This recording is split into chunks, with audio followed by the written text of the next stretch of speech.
Today we're going to talk about doing calculations on heat transfer mechanisms. So there's three main types of heat transfer: convection, conduction, and radiation. And you need to know the three types and at least one example of each. Make sure you've got that memorized. So in convection, what happens is the heat is transferred due to circulation of a fluid, so either a gas or a liquid. So the hot fluid rises. As it rises, it cools, and then it sinks again. So an example is heating in your house, where the hot air rises up to the ceiling, cools down, sinks down, etc.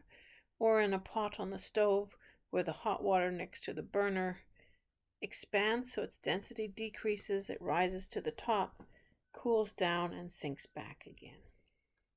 So circulation like this in the atmosphere and in the ocean is what moves the heat from the tropics up to the North Pole and down to the South Pole. And clouds are caused by water vapor that rises due to convection. As it rises, it cools and condenses, forms water droplets, which then rains down. Our body temperature is also regulated by blood circulating from the core to the skin and cooling. So here's an example showing the different wind fronts in the atmosphere, and you can see it's actually quite complicated. So it's not just a single path from the equator to the pole. There's different kinds of cells, they're called. And here's a picture of the different ocean currents. So here in Florida, we have the warm Gulf Stream that goes by us. That's why it's nice and warm to jump in the ocean here. But if you look over on the west coast of the country, over by California, it's got the cold California stream, and if you jump in the water there, it's very cold. The next type of mechanism is conduction, and heat conduction occurs when hot molecules bump into cooler molecules beside them. They give them some of their kinetic energy, make them vibrate faster, and then they hit the ones next to them and make them vibrate faster.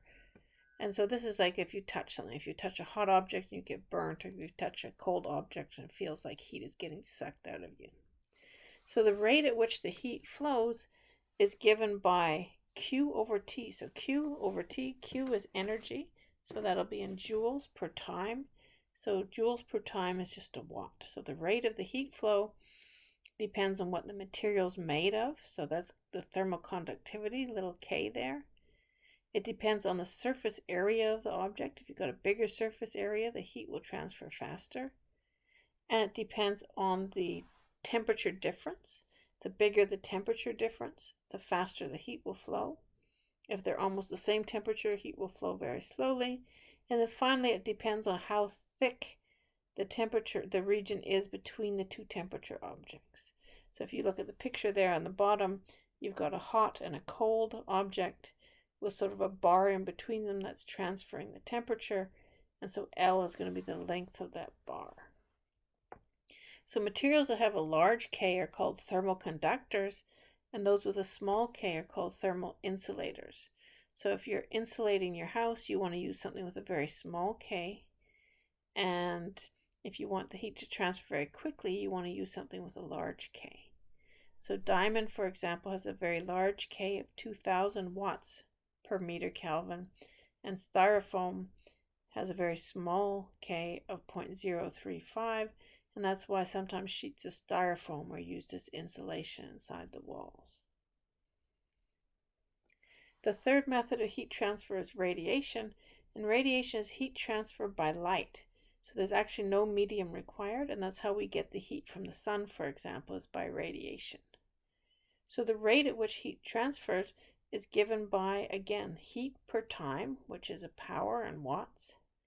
It depends on the temperature, and it depends on the temperature raised to the fourth power, and then it also depends on the area of the object that's radiating the heat. And it depends on two other factors. Sigma is a constant that's the same for everything. It's called the Stefan-Boltzmann constant, 5.67 times 10 to the minus 8 watts per meter squared Kelvin to the fourth. And that epsilon symbol, the curly E, is the emissivity of the surface, and it ranges from 0 to 1. So something with an emissivity of 1 has a very high emissivity. Something with an emissivity of 0 has a very low emissivity.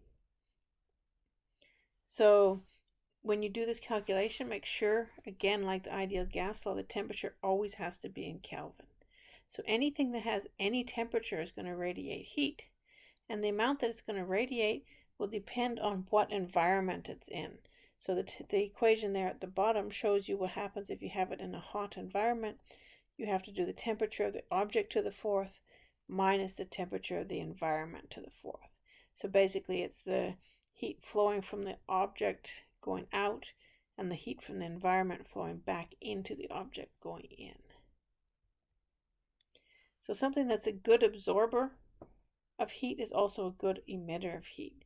So typically an object that's painted like a very matte black will absorb a lot of energy and emit a lot of energy. Something that's a very shiny silver will have an emissivity close to 0. It won't absorb much and it won't emit much radiation. So here's some examples with thermal imaging. You can see that the sort of hotter the temperature, the yellower or the orange, the more heat that's being emitted by the object. All right, let's do a couple of calculations. So I've got a steel stovetop that measures 90 centimeters by 40 centimeters and it's 0.45 centimeters thick. The inside surface is at 310 C and the outside is at 295 C.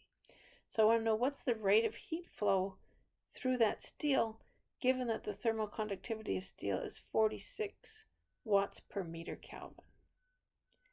Okay, so I've got,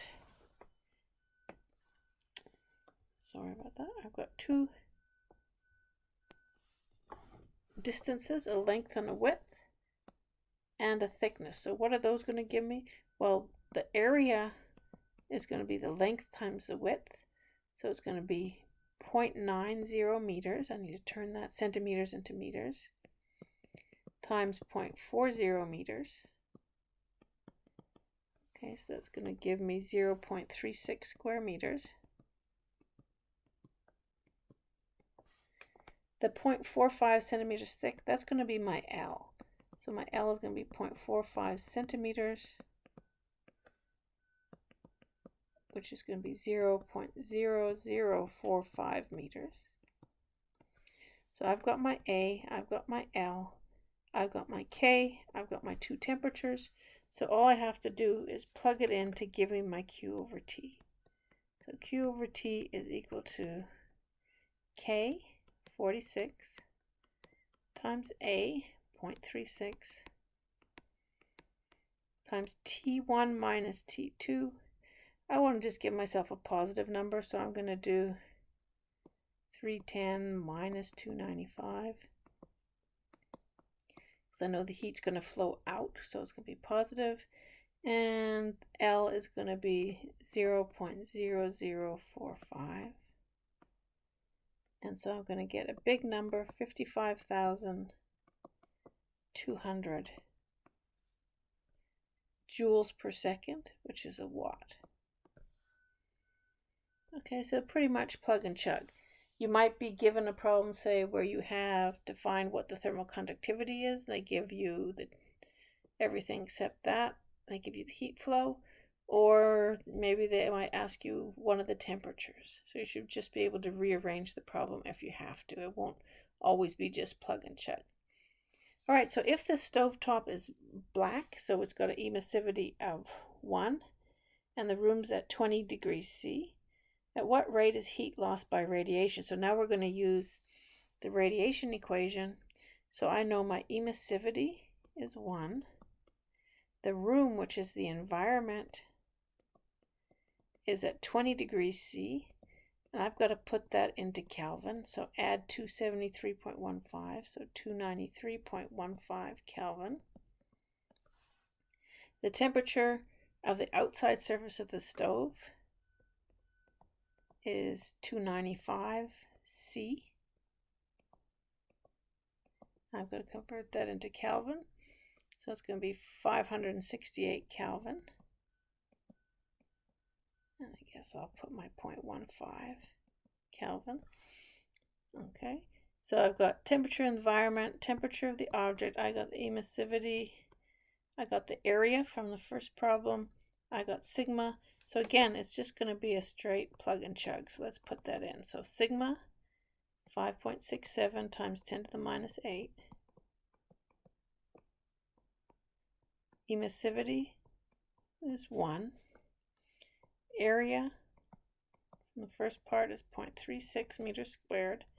Temperature of the object, 568.15 to the 4th power, minus the temperature of the environment, 293.15 to the 4th power.